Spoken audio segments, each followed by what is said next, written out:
Hello, it's Tavy and welcome back to my channel. I know it's been a super duper long time since I posted my last video, in fact about a year ago, but as you know, life happens, those things happen. I realized, of course, that the reason I make these videos is to help you guys based on the experiences that I have so that you can make the most of your college experience. So I remember the first time I started making these videos is because I wish that I'd had somebody to tell me a few things to look out for and a few things to know.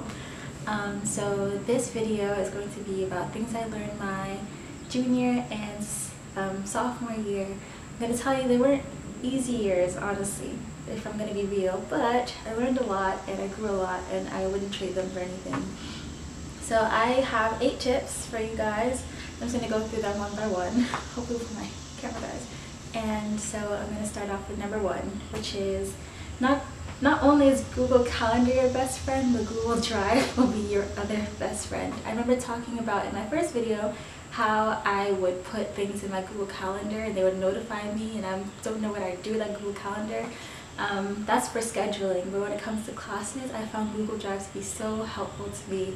What I would do is I would make a folder for each class that I was in, and then I would drop the necessary papers. I would start writing papers in it, like papers or the syllabus or assignments that I had, and I put them in that folder so I'd always know where it was always online, it was always updated for me.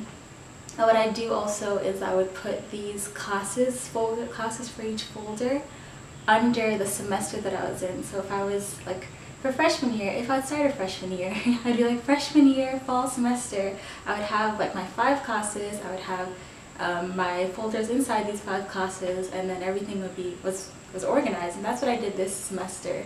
That was super duper duper helpful to me, so I hope that it's helpful to you if you decide to use it. I also have an Excel sheet that I keep inside of Google Drive with just classes in general that I use to track what I'm going to do. I mean, the classes that I have to graduate, it's all color-coded, and it helps me to know, okay, I need 10 classes, Gov classes for this, I need, and that's in blue, and then I need, for my business minor, they're probably in purple, for my crowns minor, it's probably in green, and then I know which classes I was taking to keep me on track, so that's a great way. And it's colorful, and it's pretty, and it's free, of course. My second one is actually something that I'm also revisiting for my last video. I remember telling people that it's easy to remember names, it's good, my name is Tammy with Amy with a T, but that is not my name. That is actually Tammy. Tammy is not how you pronounce my name. It's not the name that my parents gave me. My name is a difficult name. It actually looks like this. It's actually not that difficult at all. It's very easy. But my name's Yoruba. I'm Nigerian. And my name is Tammy Tayo. The tonal marks help you to know where did it go up or down or not. And the O is a different letter. That means O. So my name is Tammy Tayo.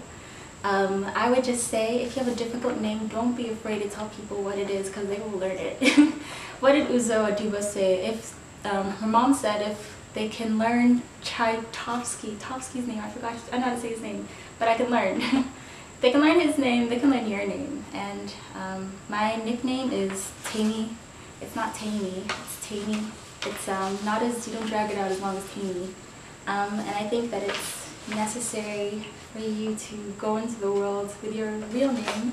People stumble over it, that's okay, they will learn.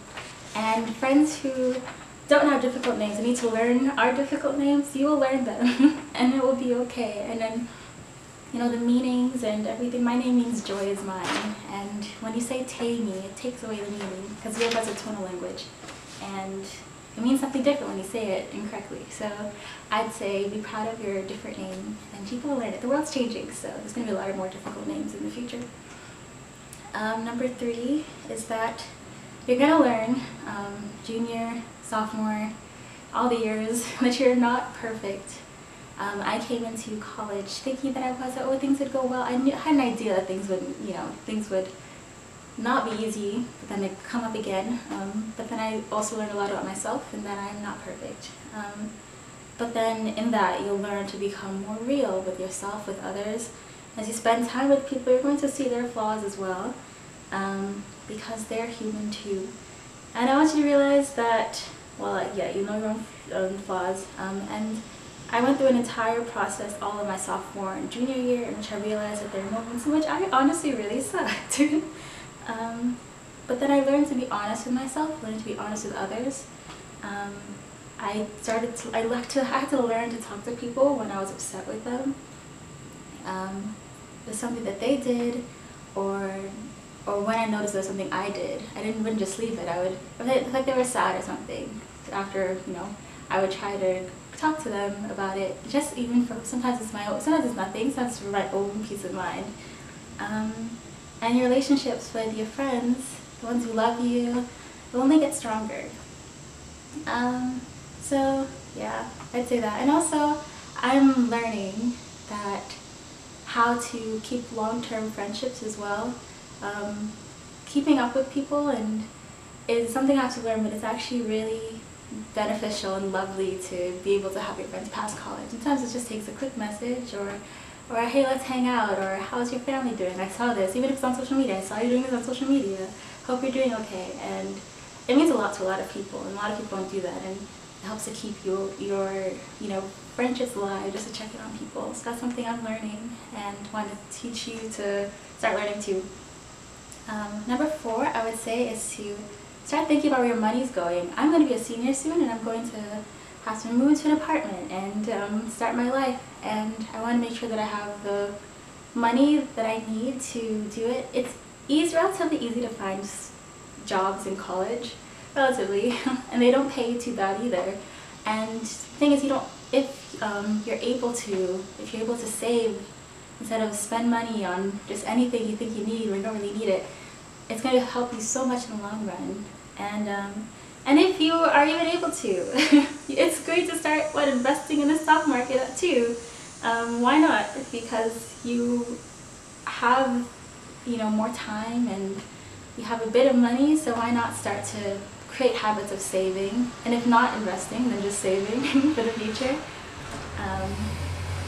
And because it'll only help you. And you can also read lots of books on it. You can read books on personal finance management. You don't necessarily need a class. I started a bit with some books that I really enjoyed, like Rich Dad Poor Dad, or the guy that was on TV, and his name is David. I forgot, but if you want me to, I can put some books that I enjoy. Dave Ramsey, that's him. And yeah, like I said, you don't necessarily need a class. There's also people you can follow, my friends, or some people that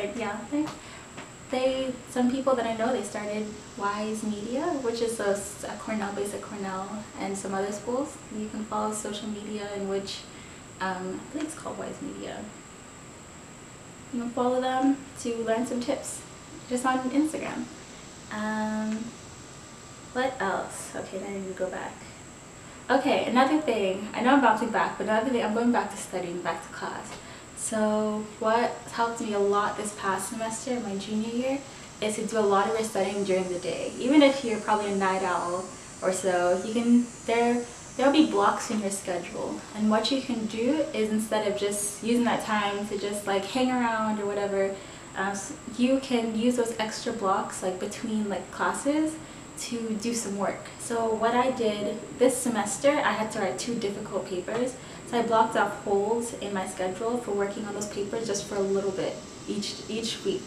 And I was able to, it really helped in the end because I didn't have to do too much. Like for an hour, if it was just finding sources or just writing a little bit, I would do that for hour, a little bit of time each time. And it really helped me in the end when I was, when they were due, and then I'd done a lot of the work beforehand. Yeah. Number 6. Back to schoolwork. Your teachers and your TAs are there to help you, and they're awesome. This might seem like a no-brainer, but it's true. And what you can do is you can go up to your teachers and ask them, what do you want? Not just what do you want, but then what are you looking for in this paper? What is an outline? Can you teach me how to write a paper? You can even do that. I asked my TA this semester when I was a junior, how do you write an outline? How do you write a paper? And then they give you, because each person has different tips, so even throughout your college career you can ask that question, and it'll really help you.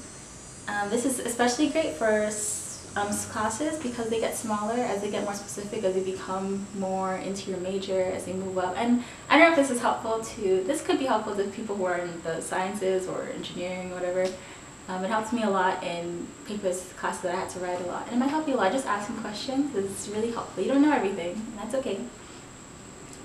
Number 7, it's okay if unexpected things happen to your schedule. It is okay. Like if you have to graduate a semester early or later, if you have to switch a major. I had to switch my major. I was a gun major and econ major, but I found out econ wasn't for me, so I stuck with gov, and I'm doing a minor in business and crimes. And it works better for me because I wasn't stressed and dreading my classes in econ. So I wanted to tell you that you're not weird if it happens to you. You're completely normal. You are fine. College is part of life, and life will still happen. You might go through some really difficult periods of time at home or in school, and it's okay to not be completely prepared, because who is? It's going to be hard sometimes, and you're not alone. And you might do some crazy things. Like for instance, I chopped off all my hair junior year. I had some videos on, oh, my hair will grow so long. It'll be so nice, and I ended up getting so frustrated I just chopped it all off last year. It's growing back healthier, which is really surprising and really, honestly, really nice. But you'll do some crazy things and things that you would never have expected to happen, and it's okay. It's part of college. It's that little incubation period before you're jetted off into real life. So what you can do is just enjoy the journey. Yeah, and find people who are your real ones you can talk to about real stuff. And if they don't talk to you about real stuff yet, then start talking to them about real stuff, and it's okay. So yeah, the last one is also my last point, number 8, points back to something I believe I talked about in my freshman. I didn't go back and watch it. I'm trying to remember. Is to take classes that genuinely interest you, and if they don't interest you, that will educate you about the world that's going on around you. And this might seem like a no-brainer. So not just the ones on like astronomy or botany, but also about privilege and race and things like that. Especially with like maybe more technical courses in which you don't necessarily have to learn about these things, I'd say go for it, because it would only help you. And it just makes your world bigger, and that's what college is for. Not just to make as much money as possible in like econ or whatever, but to see that what the world is beyond you. So those are my 8 tips. Thank you so much for watching. I will be updating some things, like making this appear. But thank you so much for watching. I wish you the best in your college careers. We'll see if I make another video, hopefully, and I hope that it helps you. So goodbye for now, and thank you for watching. Bye.